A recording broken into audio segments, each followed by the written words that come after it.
Mr. President, when you deny people freedom and dignity, when you humiliate and trap them in an open-air prison where you kill them as if they were beasts, they become very angry, and they do to others what was done to them.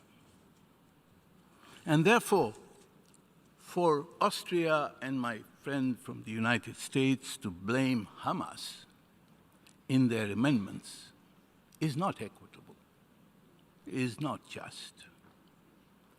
The blame, if it's to be placed, has to be placed on both parties, and especially on Israel.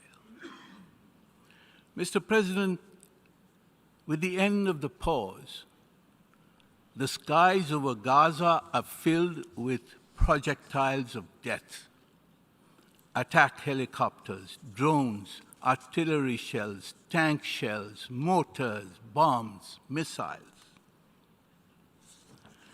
Israel has dropped 25,000 tons of explosives on Gaza, nearly the equivalent of the atomic bombs dropped on Hiroshima and Nagasaki. Israel's goal is not only to erase Hamas. This is a war against the Palestinian people.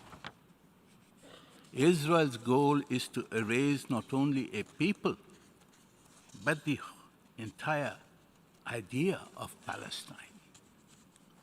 Its campaign is a carbon copy of the massive campaigns of racial slaughter by other settler colonial regimes in history.